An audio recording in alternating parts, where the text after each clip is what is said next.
We need to work together on this, especially on the critical mineral that is required for the energy transition. The country who own the resources and the reserve, the country who has the technology, I think it should work together, to create enough supply for these critical minerals. So for Indonesia, we don't want high price nickel. We want the nickel price is just right for everybody, for the producing countries, for the consumer, so that we can do this energy transition properly.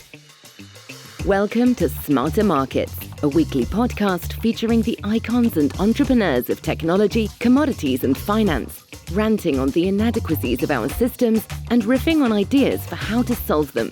Together, we examine the questions: are we facing a crisis of information or a crisis of trust? And will building smarter markets be the antidote?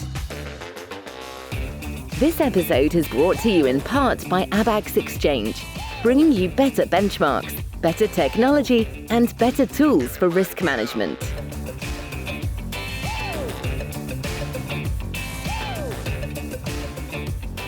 Welcome back to Commodities in Asia on Smarter Markets. I'm Dave Greeley, Chief Economist at Abax Technologies. Our guest today is Septian Hario Seto, Deputy Minister of the Coordinating Ministry for Maritime and Investment Affairs of Indonesia. We'll be discussing how Indonesia is approaching its role in the energy transition as a major producer of both a commodity we need to use less of, coal, and a commodity we need a whole lot more of, nickel. Hello, Seto. Welcome to Smarter Markets. Hi, David. Thank you so much for inviting me. Oh, well, thank you for joining us. I've been looking forward to talking with you about many of the things that are happening in Indonesia right now. And as I was thinking about it, it struck me that in some sense, Indonesia is at the crossroads of the energy transition to a low carbon economy. Now, on the one hand, Indonesia is a producer of coal, which we'll need to use less of in the future. And it's also a producer of nickel, which we'll need to use a lot more of. Yeah. And something Daniel Yergin said a few weeks ago on this podcast came to my mind, which is that we're not seeing one energy transition, but many energy transitions, plural, happening around the world. And so I wanted to start off by asking you, how do you in Indonesia see the energy transition or transitions, and what do you see as Indonesia's role in them? Well, yeah, thank you, David. I think this is very interesting questions, and to be honest, we have been thinking and exercising a lot, about this issue. I believe there are two key principles, David, that I think we should emphasize, in doing this energy transition. First, I think there is no cutting corner on this one, and second is there is no silver bullet, which means that there is no one single recipe that for all country can apply it on the how we should transition our energy. So I'll give you an example. If you take a look at the data based on the G20, and you calculate emission per capita, emission per capita, you will be very surprised to know that Indonesia actually at the bottom three. Our emission per capita is only 2.3 ton compare, US, Canada, the numbers is above 15 ton per capita. So it's something that I think we need to mention, because I think this is the fact that we cannot deny. So I think for Indonesia, we are putting a very careful equilibrium. We are going to do this energy transition, but at the same time, we cannot sacrifice our economic growth, or we cannot put the burden of this energy transition too high, to our citizen. So I think this is something that is very important. In Indonesia, you mentioned about coal. We are the largest exporter of coal in the world. We also use a lot coal domestically, but I think since last year, the government has issued new regulation that forbid our state-owned company for the electricity (PLN) to build new coal-fired power plant for public purposes. So no coal-fired power plant for public purposes. But the government still allow if this is for captive, which means that Indonesia is very wide. David, we have 17,500 islands. So on the some of these islands, remote area, we do not have many options besides using coal for our industry over there. So we are still allowing for them to build the coal-fired power plant for industry-specific purposes. for the industry that we believe it will enhance the economic condition on that area. Yeah. But there are three requirements that you need to fulfill. So after 10 years of the operation of this coal-fired power plant, you have to reduce your emission by 35%. That's number one. Number two, you need to retire this coal-fired power plant by 2050. Our net zero emission target is 2060, David. And number three, you have to prove that your industry that you will build over there will absorb a lot of employment, will have a significant economic impact to the region. So this is the three criteria that have to be fulfilled. So I guess with this one, we are trying to manage our energy transition, but at the same time, we don't want to sacrifice as well our economic growth. So that's first. The second one, actually, we are working with JETP right now. Yeah, a lot of discussion going on how actually we can reduce our coal-fired power plant capacity. We are proposing an early retirement on our old coal-fired power plant, but the discussion is still not really fruitful. The G7 who actually sponsored this G20 doesn't really like about the idea of this early retirement of the coal-fired power plant. But one thing that we propose to them also, if you don't want to this early retirement, help us to build the smart grid. This smart grid is very important, David, because if you want to absorb the intermittency of this renewable energy from solar, from wind, you need to have advanced grid lah. Our grid is quite old, so it will not able to absorb a lot of intermittency, which means that if we are not building this new grid, it is going to be quite difficult for us to add more on the solar, on wind power. But very lucky, David, in Indonesia, especially in the most populated island, Java and Sumatra, we have a lot of geothermal. Yeah. So our idea is we are going to replace, this coal-fired power plant with the geothermal, because geothermal have capacity to be a base load, and this is very important for the industry. We cannot rely on the solar or wind who have a lot of intermittency, to supply the electricity for industry. Then I think this is also part of the plan for us to transitioning, especially on the Java and Sumatra, our most populated island, from coal to geothermal. And you had brought up the carbon financing that may or may not be available from G7 countries and others. And I was curious, how important is that type of financing to help reduce dependency on coal for domestic use, to retire coal-fired plants? And do you see, if it's related, the turmoil this year in the voluntary carbon markets affecting the availability of finance to countries like Indonesia to move forward on their own energy transition away from coal to other sources of power? Yeah, it's very important, David. Yeah. I think the basic principle, David, is 1 ton of carbon emission in Indonesia, in Africa, in Europe, in US will have the same impact to our climate, right? So why should we differentiate the cost of financing to do like this carbon reduction program in Indonesia, in Africa, in US, in Europe? I think the cost of financing should be the same. The cost of capital should be approximately the same. Otherwise, it's going to be very difficult for developing country to do this program. I think International Energy Agency has done a very good exercise.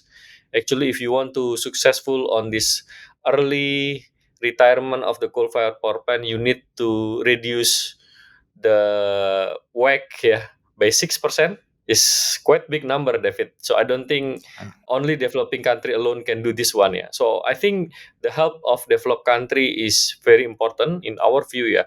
Okay, if you don't want to finance our early retirement of coal-fired power plant, then help us on the grid. Yeah. I think this is something that I think will have also same impact, even though that the impact might be not as fast as early retiring the coal-fired power plant. And I think the second one is if you do, for example, David, early retired 10 years earlier, of the coal-fired power plant, then at least on this 10 years period, we can trade the carbon, reduction that we are getting from this early retirement of the coal-fired power plant. I think that will also help the economics of this early retirement of the coal-fired power plant. And so far, internally, based on our discussion, the progress on this carbon trading, is not progressing as what we expect. To be honest, David, yeah. Yeah, and I imagine that has a spillover effect in other places. We've spoken a lot about Indonesia reducing its own demand for coal, Mm. but I'm curious what's happening with the demand for your coal exports. Are you seeing countries, because I would imagine if other countries are reducing their own coal demand as well, you'd see your demand for your exports to go down. Do you see those going down or going up? And what do you see as driving that? Well, unfortunately, David, based on our estimation, yeah, International Energy Agency mentioned that, the coal demand will be peak in 2025, 2026, yeah. Based on our estimation, I don't think this is going to happen, yeah. In China, for example, they built around 300 gigawatt hour of new coal-fired power plant. In India, they built approximately 60 gigawatt, yeah. So I think I'm not really sure if, the demand of the coal we're going to be peak, yeah, in 2025, 2026 based on this data. However, I think for sure our coal reserve, David, will be finished, yeah, by 2050, 2055, yeah. So I think it's going to be declining, yeah. So I don't think, yeah, in the next 10 years we are going to be the biggest coal exporter anymore, yeah, because I think our reserve also is depleted, yeah. But if you ask me your question, I think it's still going to increase, yeah, the coal export. And I wanted to ask you about another commodity that's likely to export, but one that I think the world is counting on, which is turning to nickel. Obviously, nickel is critical to the energy transition, key component in lithium ion batteries, other types of batteries that we would need for electric vehicles. Indonesia is a major producer of nickel, and the energy transition makes that highly sought after and a highly valuable natural resource. And I wanted to ask you a few questions about that because, commodity wealth and natural resource wealth has been a mixed blessing for countries historically. And I'm curious how Indonesia is approaching managing this resource and its wealth.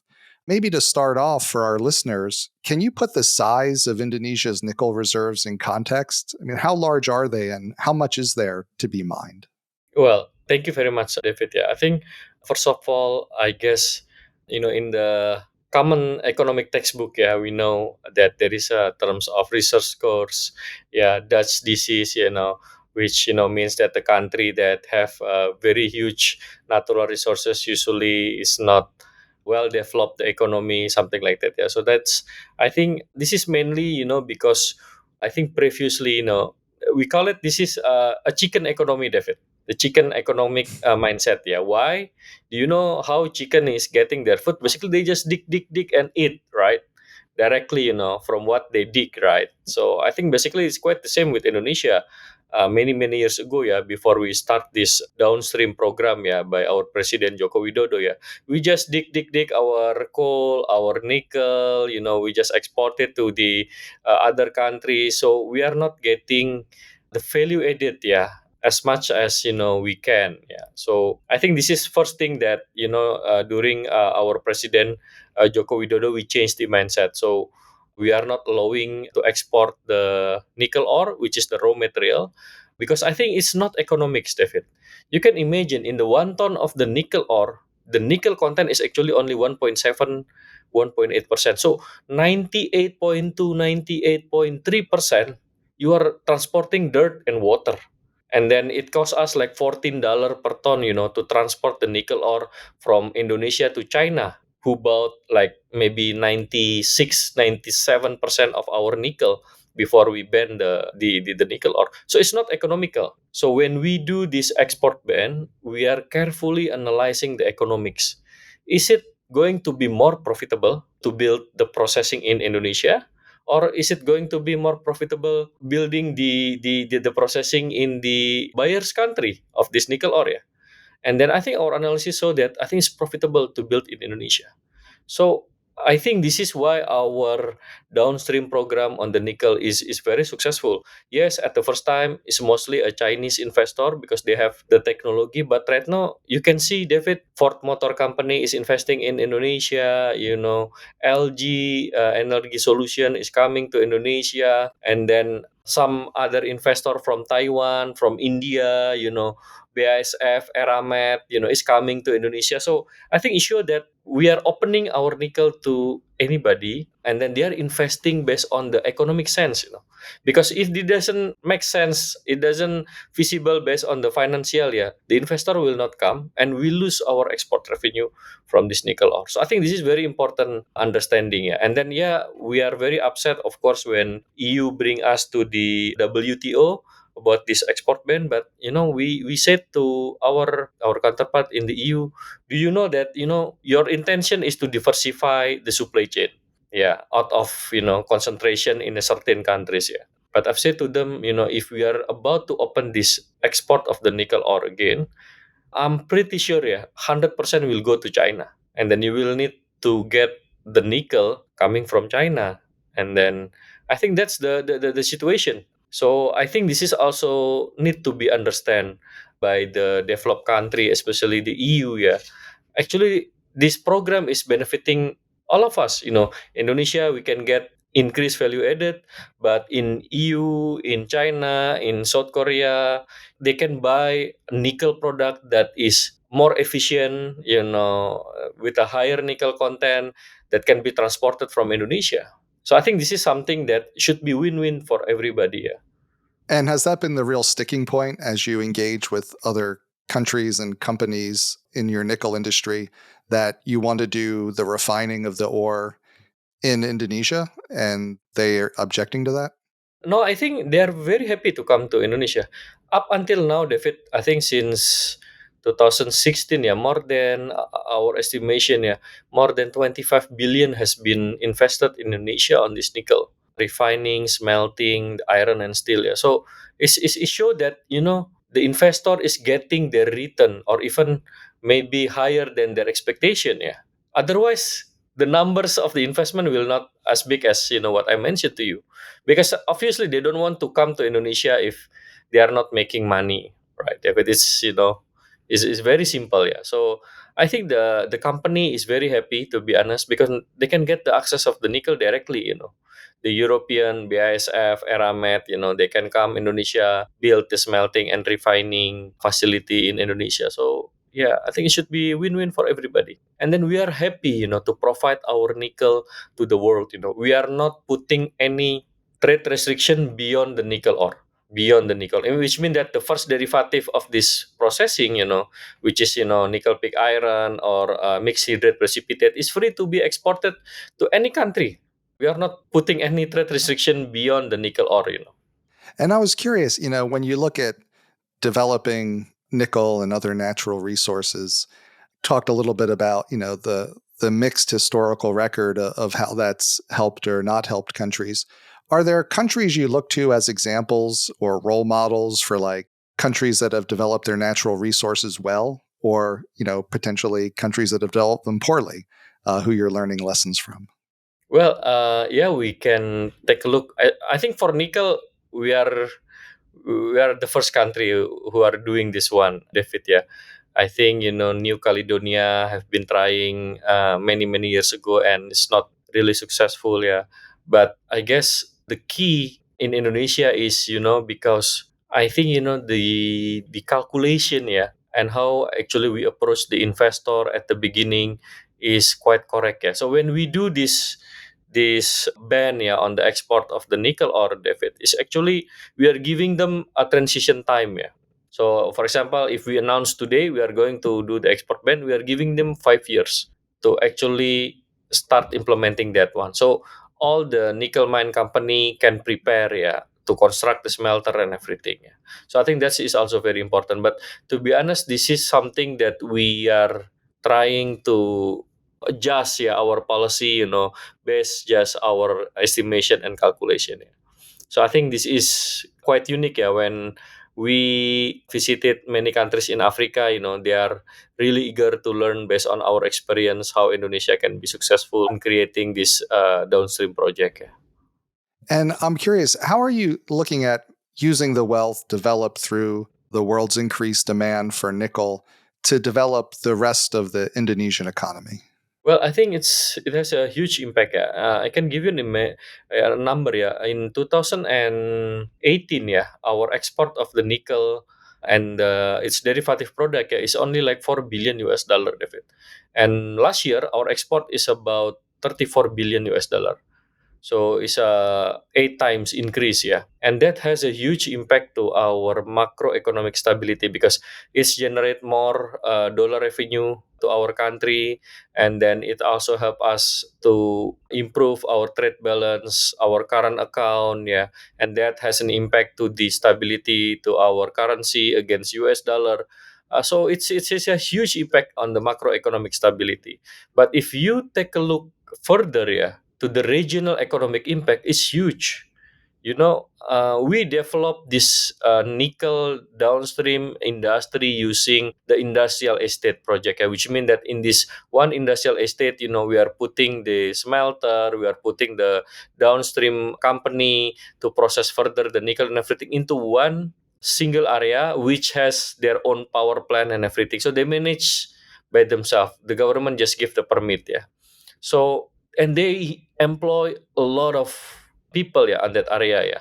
So I give you an example. Our first industrial estate in Morowali, right now it employs 100,000 people, direct employment, which is something that I don't think will never be created, yeah, if we don't have this nickel downstream industry over there, yeah. And you can see the impact based on the small medium enterprise, because the multiplier effect is you have this huge employment, 100,000 of people. They need the accommodation, they need housing, they need foods and everything, and then the small medium enterprise is growing over there, yeah. So it's huge impact.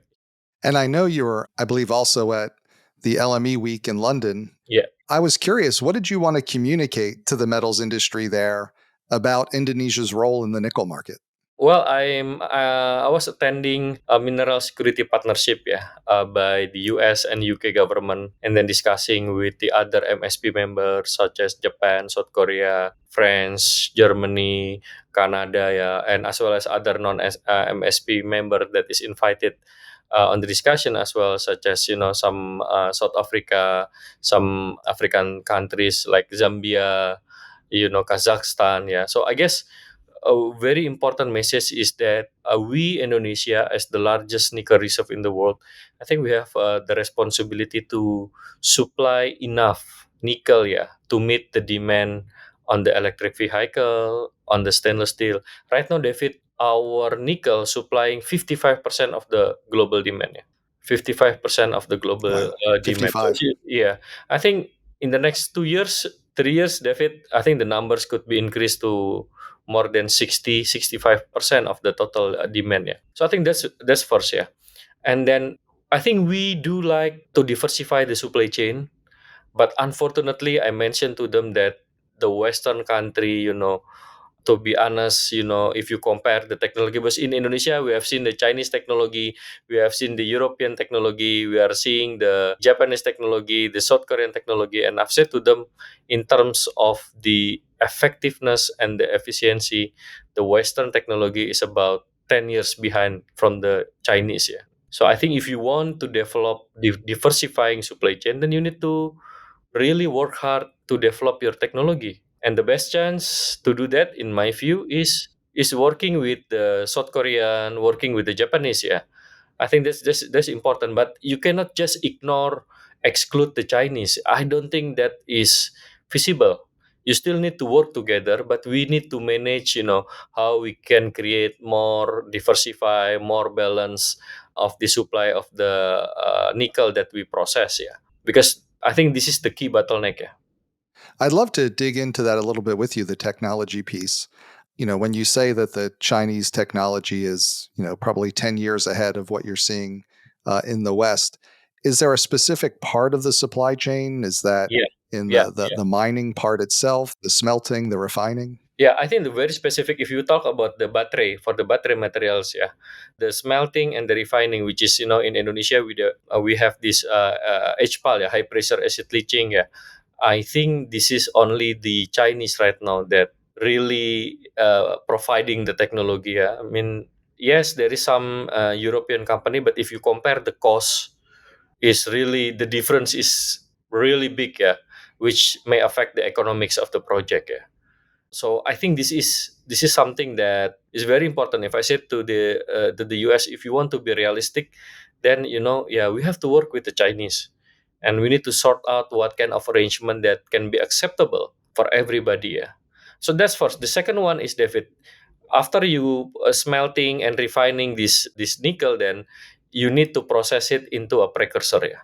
And right now in the global precursor market, number one, number two, number three, number four, the biggest precursor company in the world is actually Chinese. They control about, my calculation, between 65 to 70% of the world precursor market. Even Tesla, for their nickel battery, the precursor is still supplying by the Chinese. So I think this is the reality that we have to face. We cannot just exclude the Chinese doesn't want to do the diversification. No, I think we need to do some arrangement that can be acceptable for everybody, so that we can create diversifying supply chain. I think this is, to be honest, this is very important. Then after the precursor, you make the cathode, you make the anode and everything. Then some of the South Korean company, the Japanese company, then really start to have create a competition, yeah, with the Chinese. All right. It's very helpful. I'm curious, when you were in London, were there any takeaways from the week about how the rest of the world is perceiving Indonesia's approach to the nickel market?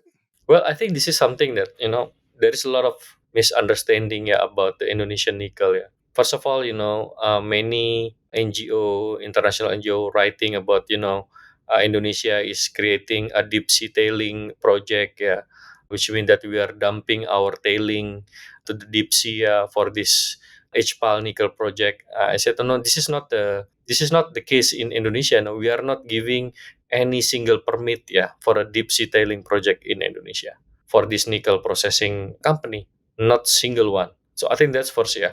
The second one is, there is a misunderstanding. When you do mining, yeah, when you do mining, of course you are going to see, like, the surface is becoming like a hole, something like that, yeah.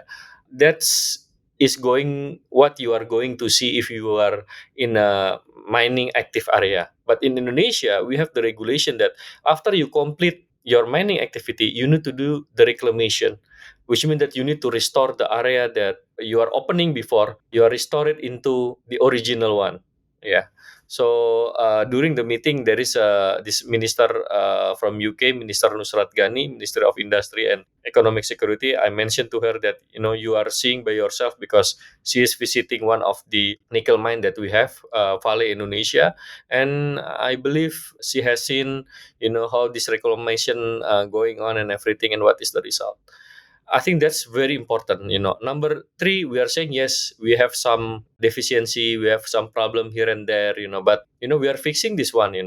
We are pushing all the company to actually participate on the international standard, David, such as IRMA, Initiative for Responsible Mining Assurance. This is proposed by key automakers such as Ford, Tesla, and everything.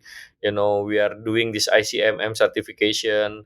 We are talking to the Nickel Institute to ask for a nickel mark certification for some of our companies. So yeah, I think we are working over there. So I think this is a very key message, yeah, to them, that we understand that the world is relying Indonesia on the nickel, and I think we need to have a better understanding, yeah, about how the mining activity, how processing Indonesia is working, how is our regulation framework about this one. Yeah, so you are not judging us just based on these news, NGO reports, and everything that is not really verifying to this government policy. Yeah. So I think this is very important, David. Yeah, and I think that is also very key message. Yeah. Beside, of course, I mentioned we need to work together on this, especially on the critical mineral that is required for the energy transition.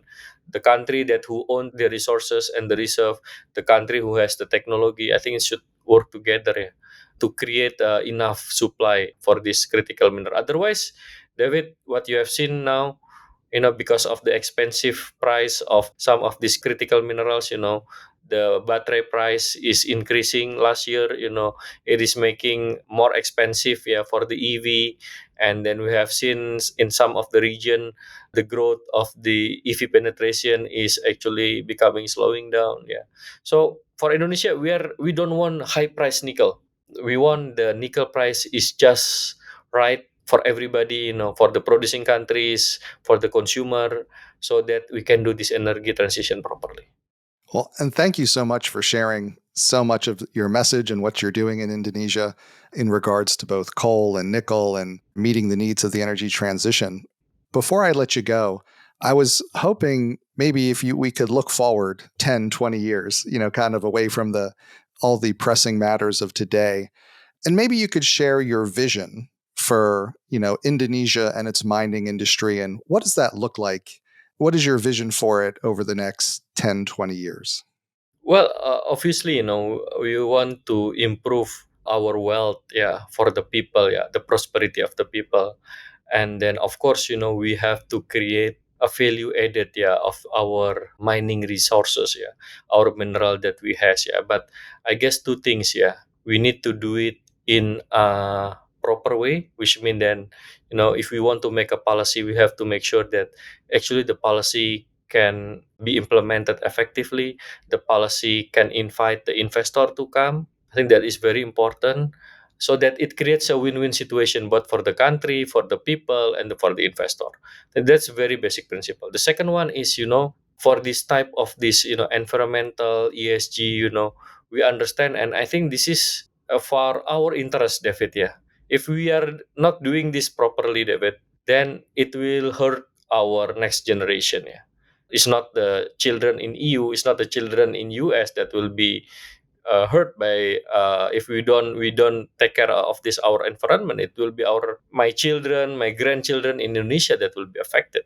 So I think this is very important. We are going to create this balance, between how we develop, how we industrialize, how we create the value added of our mineral resources, but at the same time we want to do it a properly manner.